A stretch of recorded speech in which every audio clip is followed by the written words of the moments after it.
मित्रो, या व्हिडिओमध्ये आपण 12वी इंग्लिशच्या पुस्तकातील सेक्शन नंबर 4 मधील 4.1 हिस्ट्री ऑफ नॉव्हल हा पाठ समजून घेणार आहोत। 4 मार्क्ससाठी असलेला हा पाठ आपण लाईन बाय लाईन आणि मराठीमधून समजून घेणार आहोत। मित्रो, या पाठाचे आपण एकूण 3 भाग केलेले आहेत। त्यामध्ये अगदी अर्ली हिस्ट्री ऑफ नॉव्हल यापासून ते 20th सेंचुरी पर्यंतचा नॉव्हलचा इतिहास आपण समजून घेणार आहोत।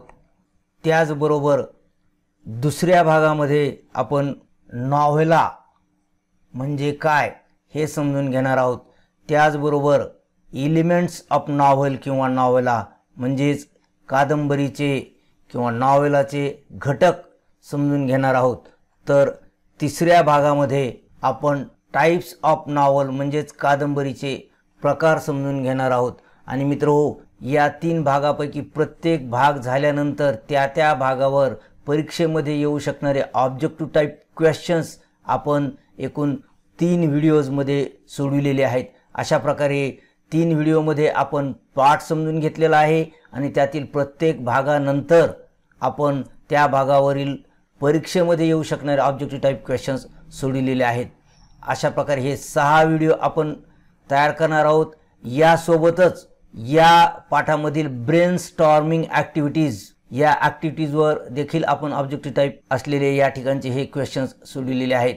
आणि यासोबतच आत्तापर्यंतच्या 12वीच्या सर्व परीक्षांमध्ये आलेले हिस्ट्री ऑफ नॉव्हेलवरील सर्व प्रश्न याचा एक व्हिडिओ आपण तयार केलेला आहे। अशा प्रकारे एकूण 8 व्हिडिओच्या माध्यमातून हिस्ट्री ऑफ नॉव्हेल हा संपूर्ण पाठ आपण समजून घेतलेला आहे। हे व्हिडिओ पाहिल्यानंतर तुम्हाला या पाठावर येणारे 4 मार्क्ससाठीचे जे ऑब्जेक्टिव्ह टाइप क्वेश्चन्स येतात ते सर्वच्या सर्व क्वेश्चन्स तुम्हाला सोडविता येणार आहेत। चला तर मग आता आपण करूयात आपल्या पाठाला सुरुवात। मित्रो नमस्कार, मी डॉक्टर नारायण बिडवे। मित्रो, पाठाला सुरुवात करण्यापूर्वी या ठिकाणी जे 4 व्हिडिओज आपण दिलेले आहेत हे 4 व्हिडिओ अगोदरच आपण या पाठावर तयार केलेले आहेत। 3 व्हिडिओच्या माध्यमातून आपण हा पाठ समजून घेतलेला आहे आणि 4थ्या व्हिडिओमध्ये या पाठावर जी क्वेश्चन बँक शिक्षण विभागाने पुरवलेली होती त्या क्वेश्चन बँकमधील प्रश्न सोडविलेले आहेत। म्हणून हे 4 व्हिडिओ तुम्ही अवश्य पहा। चला तर मग आता समजून घेऊया आपण हा पाठ। मित्रो, सेक्शन 4 मधील हा पहिला पाठ आहे 4.1 हिस्ट्री ऑफ नॉव्हल। मित्रो, आपण आता कादंबरीचा सुरुवातीचा इतिहास समजून घेत आहोत। The 18th century has gifted English literature two entirely new forms। 18th centuryने इंग्लिश लिटरेचरला इंग्रजी साहित्याला संपूर्णतया नवीन असे 2 साहित्य प्रकार दिलेले आहेत। Two entirely new forms. Forms म्हणजे साहित्य प्रकार। इंग्रजी साहित्याला 18th सेंचुरीने 2 संपूर्णतया नवीन साहित्य प्रकार दिलेले आहेत। Which are without any traces in the ancient classical heritage.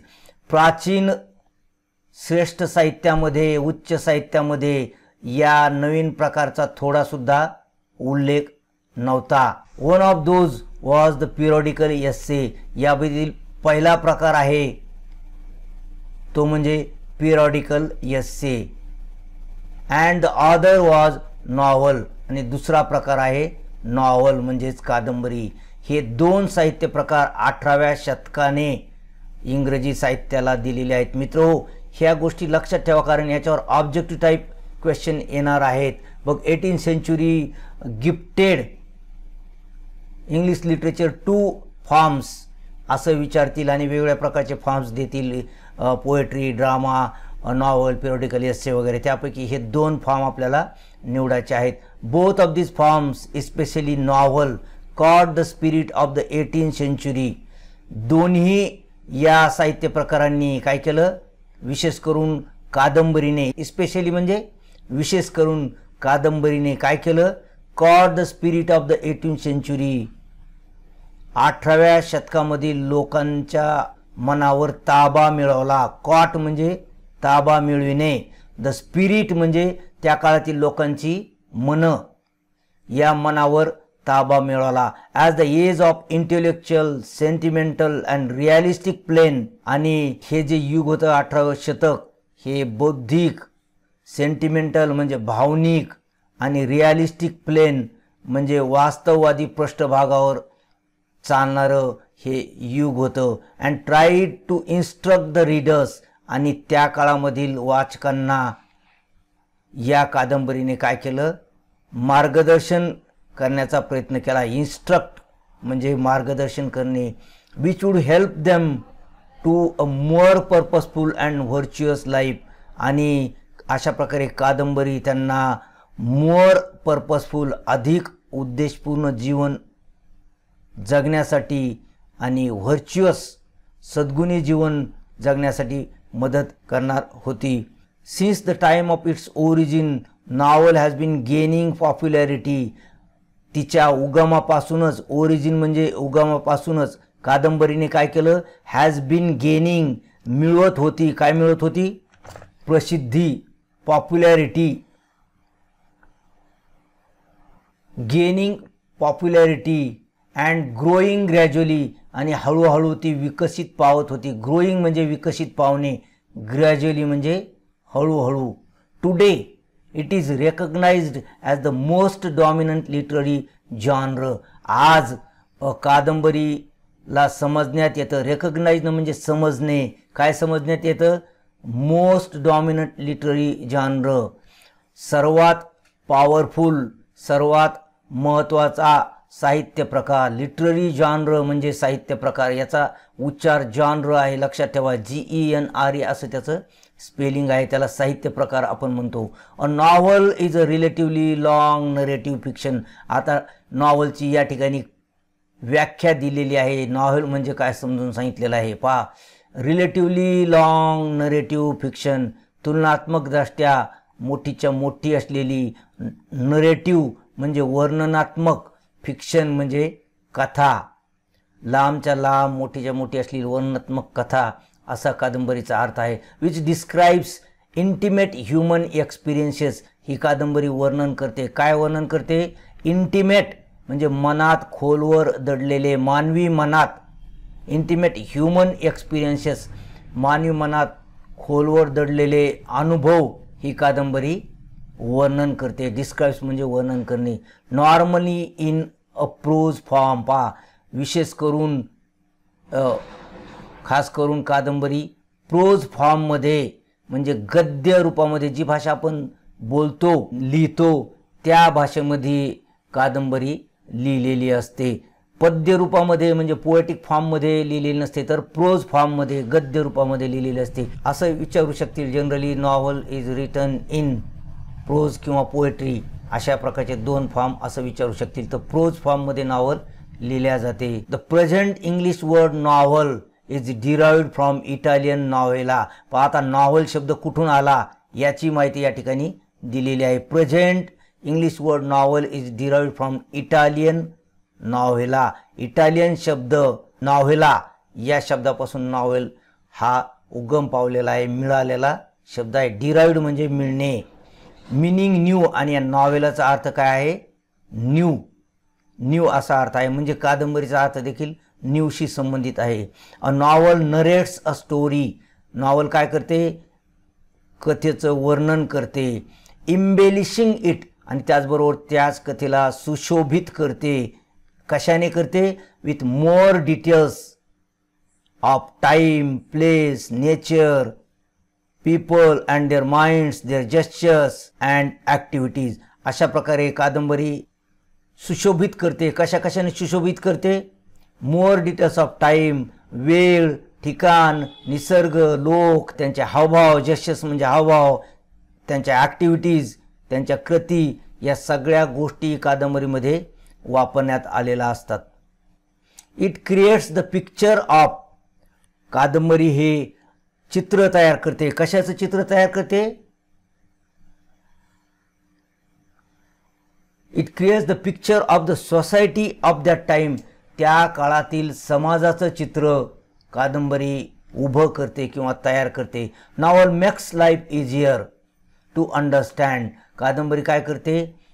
आपलं जीवन आपल्याला समजणं सोपं करते. कादंबरीमुळे आपल्याला जीवन चांगल्या प्रकारे समजतं. Than in drama and poetry. पोएट्रीपेक्षा कादंबरीने जास्त मदत होते जीवन कळण्यासाठी, म्हणजे जीवनाची जवळीक कादंबरी असते. In modern era novel has adopted literary prose. आधुनिक काळामध्ये, इरा म्हणजे काळ, युग, नॉवलने काय स्वीकारलेला आहे? नॉवल हॅज अडॉप्टेड म्हणजे स्वीकार केलेला आहे. कशाचा? Literary prose. हे पाहिलेलं आहे आपण पुन्हा पुन्हा. लिटररी प्रोज, नॉवलची भाषा ही साहित्यिक गद्य लेखन म्हणून असते किंवा गद्य प्रकारची भाषा नॉव्हलमध्ये वापरण्यात आलेली असते. The novel as a literary genre has a history of about 2000 years. कादंबरीचा इतिहास किती वर्षाचा आहे? एक साहित्य प्रकार म्हणून 2000 वर्षाचा कादंबरीचा इतिहास आहे. Among the early precursors. आता आपण पाहत आहोत कादंबरीच्या सुरुवातीला काय काय लिहिण्यात आलं होतं. सर्वात सुरुवातीला अर्ली प्रिकर्सर्स म्हणजे कादंबरीची सूचना देणारे अगोदरचं लेखन. प्रिकर्सर्स म्हणजे पूर्वसूचक किंवा सूचना देणारे. अगोदर कादंबरीची सूचना देणारे लेखन करण्यात आलं आणि ते लेखन कोणतं होतं? A collection of tales. ते होतं कथांचा संग्रह, कलेक्शन ऑफ टेल्स. आणि त्या कथा संग्रहाचं नाव होतं ग्रीक रोमान्सेस. अशा प्रकारे सर्वात सुरुवातीचे कादंबरीच्या सूचना, पूर्वसूचना कोणी दिल्या? अर्ली प्रिकर्सर्सने. आणि हे सगळ्या कथा ग्रीक रोमान्सेसमध्ये संग्रहित करण्यात आलेल्या आहेत. म्हणून अर्ली प्रिकर्सर्स जर विचारलं तर ग्रीक रोमान्सेस लिहा आणि हे अ कलेक्शन ऑफ टेल्स आहे. म्हणजे सर्वात सुरुवातीला कादंबरीची सूचना अर्ली प्रिकर्सर्सने दिलेली आहे. Dating from the 2nd to 6th century. आणि अर्ली प्रिकर्सचा लिहिण्याचा काळ कोणता आहे? 2रं शतक ते 6वं शतक.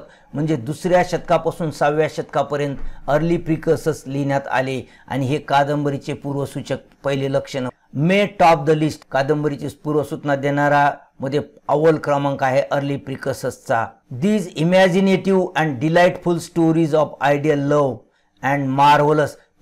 ही these imaginative and delightful stories, ह्या काल्पनिक आणि आनंददायक ज्या कथा होत्या, ह्या काय वर्णन करत होत्या? Ideal love and marvellous adventures. आदर्श प्रेम आणि अतिशय आश्चर्यकारक असलेले धाडसी सफरी किंवा धाडस याचं वर्णन या अर्ली प्रिकर्सर्समध्ये करण्यात आलेलं आहे. This stories profoundly affected the creative writing for the next 1000 years. आणि या कथांनी पुढील 1000 वर्षापर्यंतच्या साहित्य लेखनावर परिणाम केलेला आहे, त्याचा प्रभाव होता. Though novel in the modern era usually makes use of literary prose, the earlier threads of the genre. जरी कादंबरी लिटररी प्रोजचा उपयोग करत असली तरी अर्लियर थ्रेड्स, कादंबरीचे पहिले धागे. अगोदर आपण अर्ली प्रिकर्सर्स पाहिले, आता आहेत अर्लियर थ्रेड्स, कादंबरीचे सर्वात सुरुवातीचे धागे. म्हणजे अगदी कादंबरीच्या जवळ जाणारी पुस्तकं त्यानंतर लिहिण्यात आली, म्हणजे अर्ली प्रिकर्सच्या नंतर. आणि ही कोणती आहेत? ही आहेत फाउंड इन व्हर्जिल्स इकोलॉग्स. व्हर्जिलच्या इकोलॉगमध्ये, और मॅलरीज मॉटी डी अर्थर, और जाफ्री चाउसस द कॅन्टेरबरी टेल्स. जरी आधुनिक कादंबरी लिटररी प्रोजमध्ये लिहिण्यात येत असली तरी अर्लियर थ्रेड्स, कादंबरीचे सुरुवातीचे धागे जे व्हर्जिलचं इकोलॉग आहेत, मॅलरीचं मॉटी डी अर्थर आहे किंवा जॉफ्री चाउससचं कॅन्टेरबरी टेल्स आहे, हे मात्र काव्यामध्ये, पोएटिक फॉर्ममध्ये लिहिण्यात आले होते. Murasaki Shikibu's tale of Genji. Murasaki Shikibu's tale of Genji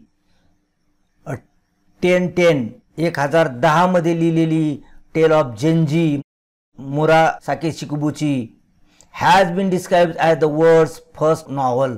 Murasaki Shikibu's tale of Genji ही कोणती आहे? जगातील पहिली कादंबरी आहे. लक्षात ठेवा, हे विचारतात.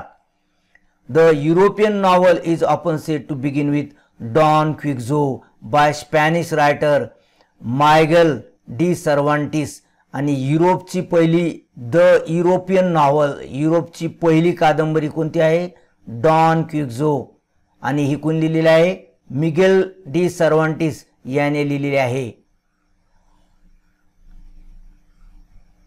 पहा, मिगेल सर्वांटिसची डॉन क्विक्झो ही कादंबरी वॉज पब्लिश्ड इन 2 पार्ट्स.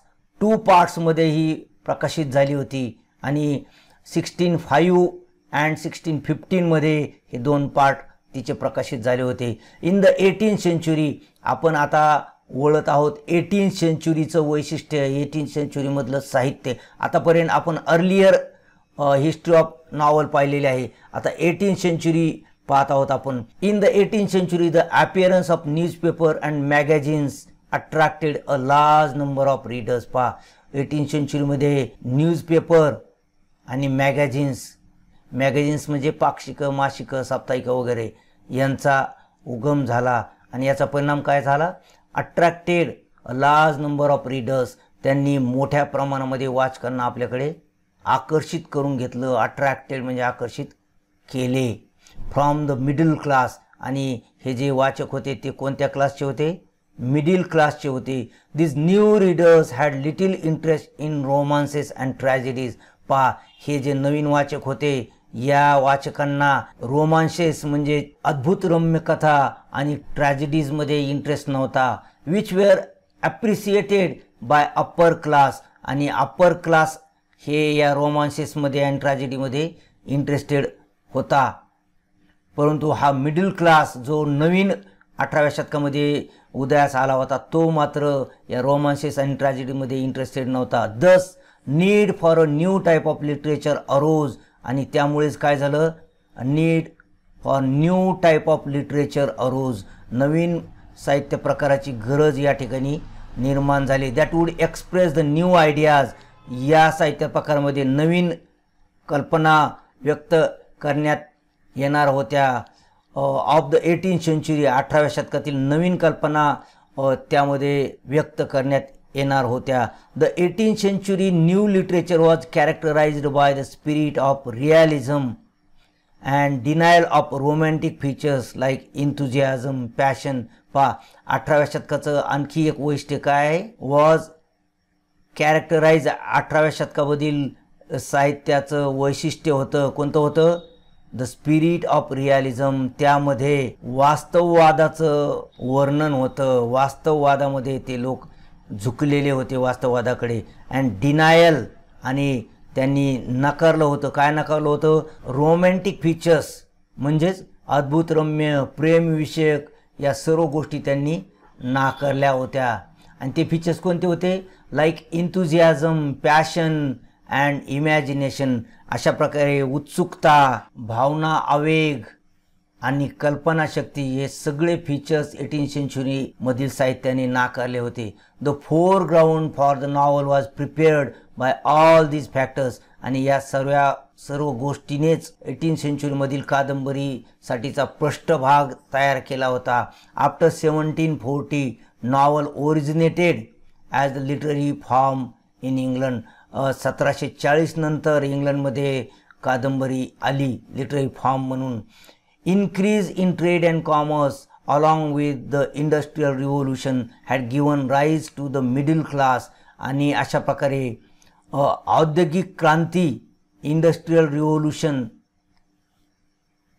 औद्योगिक क्रांती झाल्यामुळे त्या ठिकाणी काय झालं?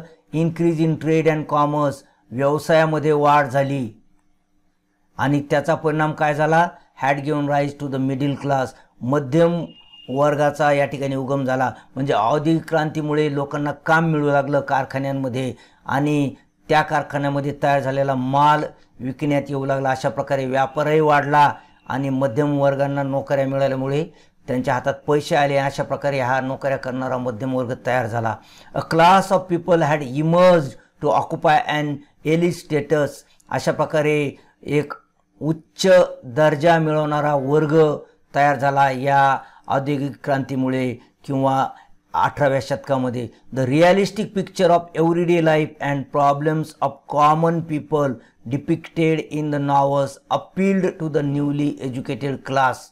पहा, द वास्तववादी चित्रण, रिअलिस्टिक पिक्चर म्हणजे वास्तववादी चित्रण ऑफ एव्हरीडे लाईफ, दैनंदिन जीवनावरील किंवा जीवनाचं वास्तववादी चित्रण and problems of common people आणि सामान्य लोकांच्या समस्या ज्या डिपिक्टेड इन द नॉव्हल्स कादंबरीमध्ये वर्णन करण्यात आल्या होत्या, अशा प्रकारच्या वर्णनाने खूप मोठा प्रभाव टाकला, त्यांना आकर्षित केलं. या अशा प्रकारच्या लेखनाने न्यूली एज्युकेटेड क्लास, नवीन सुशिक्षित वर्गाला अशा प्रकारच्या या दैनंदिन समस्यावरचं हे जे लिखाण होतं या लिखाणाने आकर्षित केलं.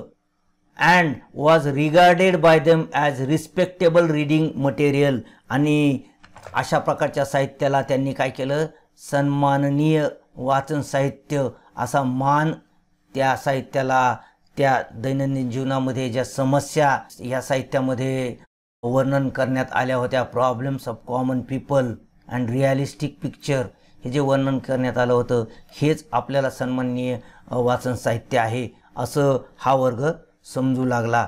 चला आता पुढील पेज आपण पाहूयात.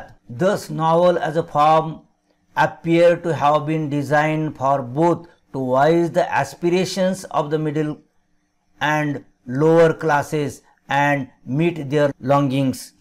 अशा प्रकारे नॉवलची मुळात निर्मितीच appears to have been designed, मुळात निर्मितीच यासाठी झाली होती. कशासाठी झाली होती?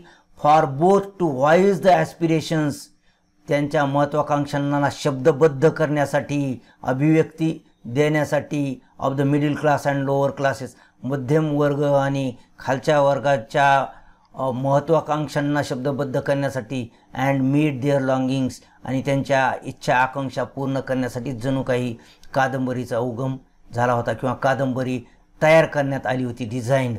The spread of machines could provide a time to the educated middle class for reading and discussions about the books. मशीनचा विकास झाल्यामुळे, मशीनचा प्रसार झाल्यामुळे लोकांना काम मिळू लागलं आणि मशीनमुळे लवकर काम होऊ लागलं, आणि म्हणून provide a time to the educated middle class, सुशिक्षित मध्यम वर्गाला वेळ मिळू लागला. कशासाठी? For reading and discussions about the books, वाचनासाठी आणि पुस्तकांवर चर्चा करण्यासाठी टाईम मिळू लागला. Drama and poetry were two literary forms that were fading away, आणि अशा प्रकारे ड्रामा, नाटक आणि कविता हे दोन साहित्य प्रकार काय होत होते? हळूहळू लोप पावत होते, fading away. Novel was a combination of some features of them and some new features were added to the form. Novel या ड्रामा आणि पोएट्रीमधीलच काही घटक घेऊन तयार करण्यात आली होती आणि काही नवीन घटक कादंबरीमध्ये टाकण्यात आले होते. जसे ड्रामामधून डायलॉग कादंबरीमध्ये घेण्यात आले, पोएट्रीमधून पोएटिक रायटिंगच्या कादंबऱ्या देखील लिहिण्यात आल्या होत्या. अशा प्रकारे काही जुने ड्रामा पोएट्रीमधून काही घटक घेतले कादंबरीने, काही नवी घटक त्यामध्ये ॲड करण्यात आले. ॲडेड म्हणजे त्यात भर टाकण्यात आली. It was the prominent form in the 18th century and onwards. 18वे शतक आणि तिथून पुढे कादंबरी हा महत्त्वाचा साहित्य प्रकार होता. प्रॉमिनंट फॉर्म, फॉर्म म्हणजे साहित्य प्रकार. पुढे आणखी काय माहिती दिलेली आहे कादंबरीची आपण पाहूयात. From 18th century and onwards to encompass the social, political and cultural happenings and scientific progress. अशा प्रकारे कादंबरीने सर्व गोष्टी आपल्या कवेत घेतल्या. इनकम्पास म्हणजे आपल्या कवेत घेतल्या.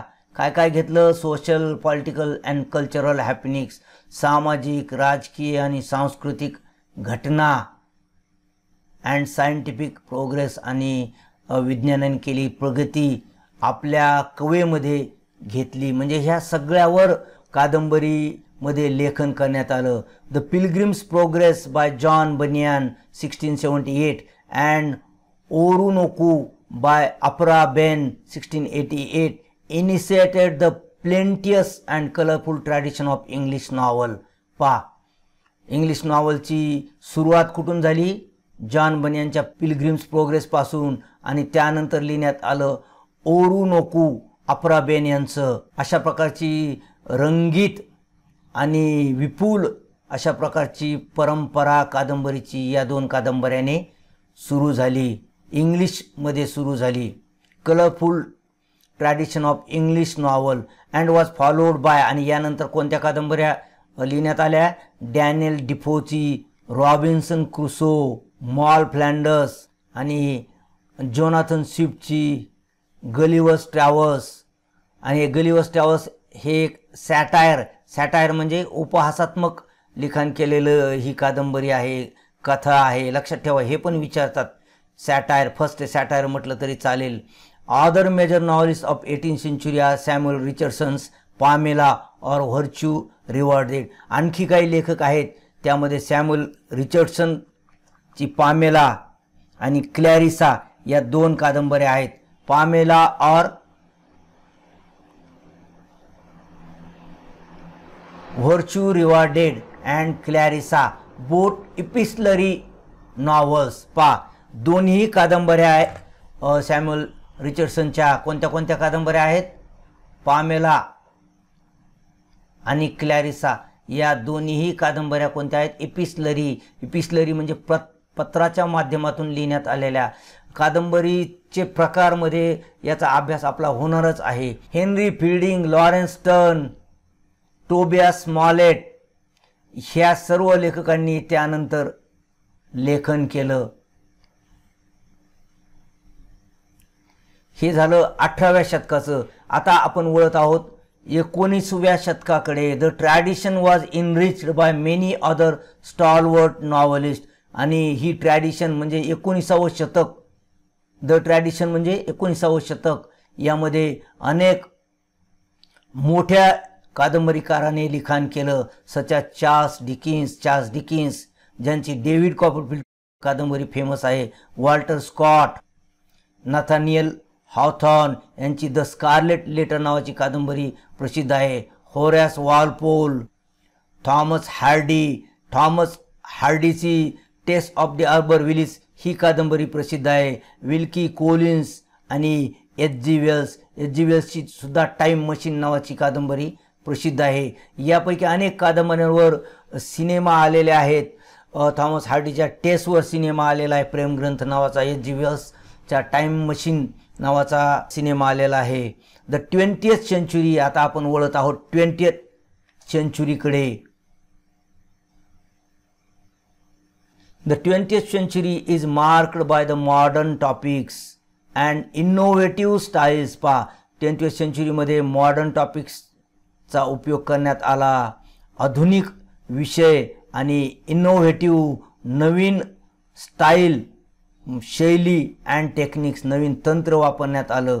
And widened angles of views by the novelist like E.M. Forster. आणि अशा प्रकारे विस्तृत दृष्टिकोनातून किंवा मोठ्या झालेल्या दृष्टिकोनातून जीवनाकडे पाहण्यात आलं. अँगल्स म्हणजे दृष्टिकोन, वायडन्ड म्हणजे विस्तृत पावलेले. आणि यामध्ये E.M. फोस्टर ज्याची पॅसिट्विनिया नावाची कादंबरी प्रसिद्ध आहे.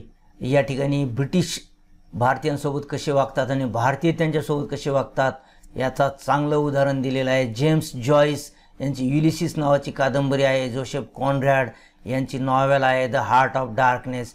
हेनरी जेम्सने देखील सायकोलॉजिकल नॉवेल्स लिहिलेले आहेत.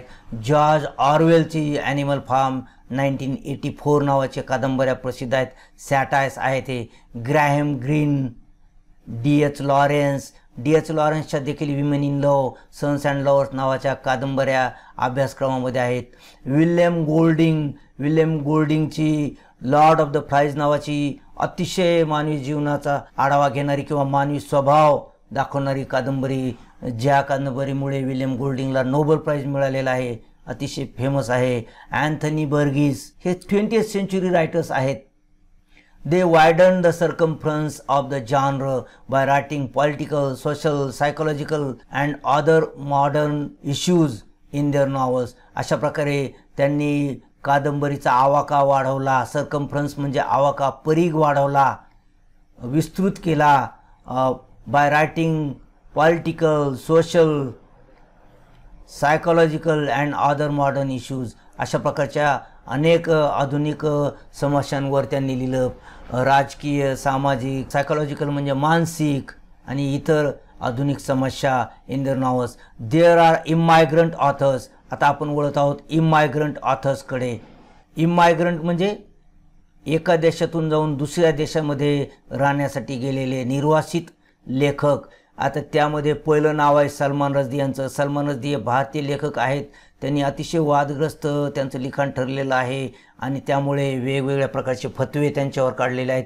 अलीकडच्या काळात त्यांच्यावर हल्ला झालेला. आज एक डोळा त्यांचा या हल्ल्यामुळे निकामी झालेला आहे. इंग्लंडमध्ये ते राहतात आणि अजूनही त्यांचं लेखन सुरू आहे. V.S. नायपॉल यांना देखील नोबेल प्राइज मिळालेला आहे. त्रिनिदाद मध्ये यांचा जन्म झालेला आहे. काझुओ इशिगुरा हे जपानचे आहेत. अशा प्रकारे या इमायग्रंट किंवा निर्वासित लेखकांनी देखील इंग्रजी साहित्यामध्ये मोठी भर घातलेली आहे. The contribution of women novelist. आता आपण विमन नॉव्हेलिस्टकडे वळत आहोत. चला आता विमन नॉव्हेलिस्टने कादंबरीमध्ये काय भर घातलेली आहे ते आपण पाहूयात.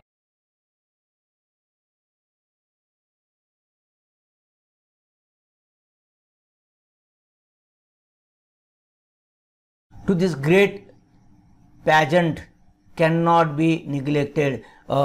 महिला लेखकांनी किंवा लेखिकांनी जी भर घातलेली आहे या शोभायात्रेमध्ये. पॅजंट म्हणजे शोभायात्रा, म्हणजे कादंबरीच्या या अतिशय सुंदर लेखनामध्ये जी भर लेखिकांनी टाकलेली आहे ती दुर्लक्षित करता येणार नाही. The novel of manners, Evelina by Frances Burney. Frances Burney यांची इव्हेलिना ही नॉव्हल ऑफ मॅनर्स आहे. हे सुद्धा विचारतील टाईप ऑफ नॉव्हलमध्ये. By Frances Burney. Gothic novels by Ann Radcliffe. Ann रॅडक्लिफने गथिक नॉव्हल्स लिहिलेले आहेत. गथिक नॉव्हल्स कशा असतात हे आपण टाईप्स ऑफ नॉव्हलमध्ये पाहणारच आहोत. A novel based on science of the age, Frankenstein by Mary Shelley. Mary Shelley यांची फ्रँकिनस्टाईन ही पहिली सायन्स फिक्शन आहे. लक्षात ठेवा. या अशा प्रकारच्या कादंबऱ्या या लेखकांनी लिहिलेल्या आहेत. आर लँडमार्क अतिशय महत्त्वाच्या कादंबऱ्या आहेत या. Jane Austen has been ruling over the minds of the people through her novels. आपल्या कादंबऱ्याच्या माध्यमातून जेन ऑस्टिन वाचकांच्या मनावर राज्य करत राहिलेली आहे. ब्रॉन्टे सिस्टर्स, त्याचबरोबर ब्रॉन्टे सिस्टर्स म्हणजे इमली ब्रॉन्टे आणि Charlotte Bronte have created their own place by their incomparable works. आणि चार्लोटी ब्रॉन्टे आणि इमली ब्रॉन्टेने देखील आपली जागा इंग्रजी साहित्यामध्ये पक्की केलेली आहे आणि त्यांचं अतिशय सुंदर लेखन आहे. द वुदरिंग हाईट्स ही इमली ब्रॉन्टेची कादंबरी अतिशय सुंदर अशी कादंबरी आहे जी MA इंग्लिशला मराठवाडा विद्यापीठामध्ये अभ्यासक्रमाला आहे. जेन आयरी ही चार्लोटी ब्रॉन्टे यांची कादंबरी आहे. Mary Ann Evans. Mary Ann Evans यांनी टोपण नावाने लेखन केलेलं आहे. जॉर्ज इलियट हे नाव त्यांनी धारण करून लेखन केलेलं आहे. त्यांनी देखील सायकोलॉजिकल नॉव्हल्स लिहिलेले आहेत. अतिशय बोल्ड असलेल्या या नॉव्हल्स कशा लिहायच्या, मग त्यांनी जॉर्ज इलियट अशा प्रकारचं पुरुषी नाव धारण केलं आणि कादंबऱ्या लिहिलेल्या आहेत. George Eliot wrote the novels reflecting psychological insight. अशा प्रकारे मानसशास्त्रीय दृष्टिकोनातून त्यांनी जीवनावर भाष्य केलेलं आहे. व्हर्जिनिया वुल्फने टू द लाईट हाऊस वगैरे सारख्या स्ट्रीम ऑफ कॉन्शियसनेस असणाऱ्या कादंबऱ्या लिहिलेल्या आहेत. Is the pioneer of the stream of consciousness technique. Stream of consciousness technique वापरणारी व्हर्जिनिया वुल्फ ही पहिली लेखिका आहे in English novel. Pioneer of stream of consciousness technique तिला म्हणतात. लक्ष ठेवा, यावर सुद्धा प्रश्न येणारच आहे. Agatha Christie created her own place by writing many novels based on crime. Agatha Christie यांनी क्राईम फिक्शन लिहिलेले आहेत, डिटेक्टिव्ह फिक्शन्स यांनी लिहिलेले आहेत आणि Hercule, Poirot and Miss Marple are the evergreen detective created by her. तिने तयार केलेले मिस मार्पल आणि हरक्युली पायरट हे डिटेक्टिव्ह एव्हरग्रीन डिटेक्टिव्ज आहेत. Harper Lee, Margaret Atwood, Toni Morrison and Alice Walker have elevated the tradition further to prosperity. अशा प्रकारे Harper Lee, Margaret Atwood, Toni Morrison आणि Alice Walker यांनी आणखी ही कादंबरीची परंपरा उच्च दर्जावर नेऊन ठेवलेली आहे.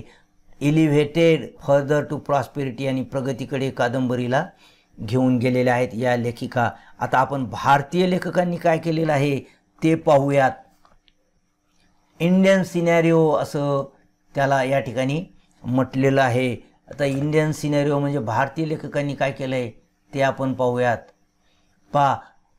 Rajmohan's wife by Bankimchandra Chattopadhyay serialized in the Indian field was the first novel in English written by an Indian.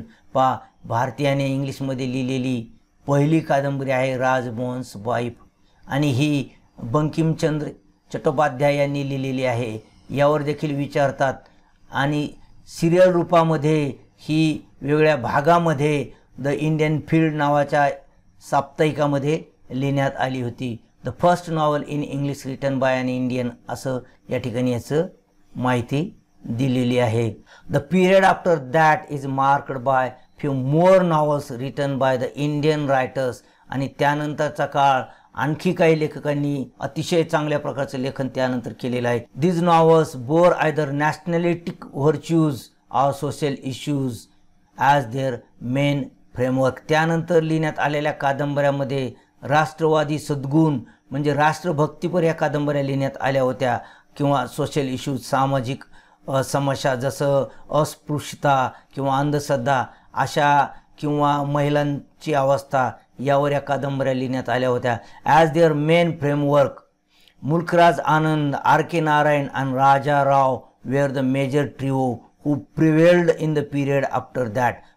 त्यानंतरचा काळ आहे मुल्कराज आनंद, आर के नारायण आणि राजा राव यांना काय म्हटलेलं आहे मेजर ट्रिओ महत्त्वाचं त्रिकूट यांना म्हटलेलं आहे.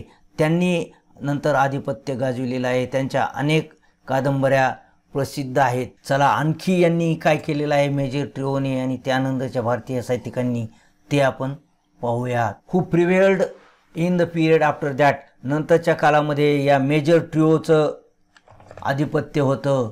Novelist like Anita Desai, Nayantara Sahgal, Arun Joshi, Manohar Malgaonkar changed the current of Indian English novel through their works. आणि त्यानंतर आल्या अनिता देसाई. अनिता देसाईने सुद्धा अनेक सायकोलॉजिकल नॉवल्स लिहिलेले आहेत. नयनतारा सहगल, अरुण जोशी, मनोहर माळगावकर यांनी द प्रिन्सेस नावाची ऐतिहासिक कादंबरी लिहिलेली आहे. अभ्यासक्रमामध्ये होती ती. Change the current of Indian English novel. Indian English नॉवलचा प्रवाह या लेखकांनी बदलून टाकलेला आहे through their works. Amitav Ghosh, Vikram Seth and Upamanyu Chatterjee ameliorated the Indian novel in English by adding new features to it. Amitav Ghosh, Vikram Seth, Upamanyu Chatterjee यांनी काय केलेलं आहे आणखी सुधारणा घडून आणलेली आहे. कशामध्ये? इंग्लिशमध्ये लिहिलेल्या कादंबरीमध्ये. बाय ॲडिंग न्यू फीचर्स नवीन घटक त्यांनी कादंबऱ्यामध्ये आपल्या ॲड केलेला आहे. जसं विक्रम सेठने पोएटिक फॉर्ममध्ये कादंबरी लिहिलेली आहे. Recent years have witness the dazzling performance by Indian novelist like Salman Rushdie, Aravind Adiga, Arundhati Roy, Kiran Desai and Kiran Nagarkar. आणि अलीकडच्या काळामधले हे जे तरुण लेखक आहेत विटनेस्ड अ डॅझलिंग परफॉर्मन्स अतिशय नेत्रदीपक कार्य त्यांनी भारतीय कादंबरी लेखनामध्ये केलेलं आहे. यामध्ये पहिलं नाव येतं सलमान रश्दी यांचं. सलमान रश्दीला बुकर ऑफ द बुकर मिळालेलं आहे. अरविंद अडीग यांना देखील बुकर मिळालेला आहे. अरविंद अडीगने आजचा भारतामधील गरिबी श्रीमंती याविषयी भाष्य केलेलं आहे त्याच्या द व्हाईट टायगर नावाच्या पुस्तकामध्ये, ज्याला बुकर मिळालेला आहे. त्यावर सिनेमा देखील तयार झालेला आहे. अरुंधती रॉय यांनी गॉड ऑफ स्मॉल थिंग्समध्ये अस्पृश्यतेवर भाष्य केलेलं आहे, तिला देखील बुकर मिळालेला आहे. किरण देसाई यांनी परदेशात राहणारे भारतीय हे कसे निर्वासित होतात याविषयी द इनहेरिटन्स ऑफ लॉस या नावाच्या कादंबरीमध्ये लिहिलेलं आहे, तिलाही बुकर मिळालेला आहे. आणि आणखी एक लेखक आहेत ते म्हणजे Kiran Nagarkar. The tradition of Indian English novel has undergone a vital change. अतिशय महत्त्वाच्या बदलामधून ही कादंबरी गेलेली आहे. सिन्स इज बर्थ तिच्या जन्मापासून. And it has undoubtedly very bright future. आणि या कादंबरीला निश्चितच अतिशय चांगलं भविष्य आहे. अशा प्रकारे आपण आपल्या या पाठाचा पहिला भाग संपलेला आहे. याच्या पुढील भागामध्ये आपण नॉव्हेला, त्याचबरोबर एलिमेंट्स ऑफ नॉव्हल किंवा नॉव्हेला म्हणजेच कादंबरीचे घटक हा भाग पाहणार आहोत. यासोबतच त्याच्यानंतरच्या व्हिडिओमध्ये आपण टाइप्स ऑफ नॉव्हल म्हणजे कादंबरीचे प्रकार हा भाग पाहणार आहोत. मित्रो, या व्हिडिओमध्ये आपण आता जो भाग पाहिलेला आहे त्या भागावर 12वी परीक्षेमध्ये कोणत्या प्रकारचे प्रश्न येऊ शकतात अशा प्रकारचे ऑब्जेक्टिव्ह टाइप प्रश्न काढून परीक्षेच्या फॉर्मॅटनुसार आपण व्हिडिओ तयार केलेला आहे. तो व्हिडिओ अवश्य पहा आणि त्यानंतर आपण नॉव्हेला किंवा एलिमेंट्स ऑफ नॉव्हलवर व्हिडिओ तयार करणार आहोत. यातील प्रत्येक भागानंतर आपण ऑब्जेक्टिव्ह टाइप क्वेश्चन्स असलेले व्हिडिओ तयार करणार आहोत. मित्रो, आशा करतो की व्हिडिओ तुम्हाला आवडला असेल. व्हिडिओ आवडला असल्यास त्याला लाईक करा, आपल्या मित्रांसोबत व्हिडिओ शेअर करा, कारण आपण व्हिडिओ शेअर केल्याशिवाय आपलं चॅनल ग्रो होणार नाही. आणि चॅनलला सबस्क्राईब केले नसल्यास चॅनलला सबस्क्राईबसुद्धा करा. आणि या ठिकाणी दिलेले हे 2 व्हिडिओज अवश्य पहा. भेटूया असेच पुढील व्हिडिओमध्ये. तोपर्यंत have a good day. Thank you.